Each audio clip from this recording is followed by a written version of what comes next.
કેમ છો દોસ્તો, હું છું પાર્થ દવે અને સિનેમા સાહિત્યમાં તમારું સ્વાગત છે. આજે ન્યૂઝ સેક્શનમાં વાત કરીશું ઓપરેશન સિંદૂર બાદની ઘટના.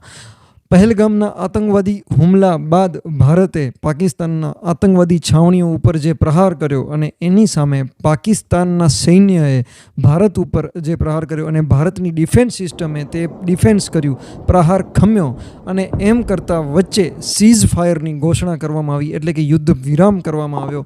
પણ તેમ છતાં અત્યારે યુદ્ધ વિરામ છે, પરંતુ ભારત આ 6 બાબતમાં ક્યારે નમવાનું નથી એવો આદેશ અત્યારે સરકારશ્રીએ આપ્યો છે.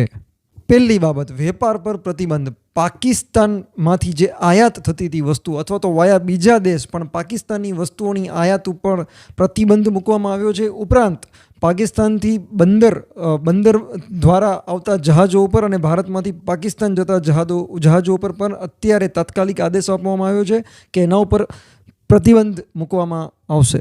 બીજી વાત, સિંધુ જળ સંધિનું સસ્પેન્શન. ભારત અને પાકિસ્તાન વચ્ચે 1960માં વિશ્વ બેંક દ્વારા સિંધુ જળ સંધિનો કરાર કરવામાં આવ્યો હતો અને એનો સૌથી વધારે ફાયદો પાકિસ્તાનને મળતો હતો. નદીનું 80% પાણી પાકિસ્તાન સુધી પહોંચતું હતું, એ પ્રવાહ અત્યારે બંધ કરવામાં આવ્યો છે.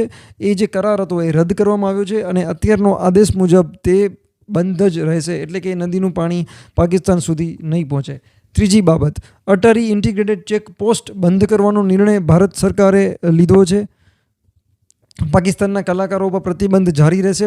પાકિસ્તાની નાગરિકો માટે વિઝા જે આપવામાં આવતા એ સ્થગિત કરવામાં આવ્યા છે અને એ નિર્ણય અત્યારે સમય નક્કી નથી, પણ એ ચાલુ રહેશે.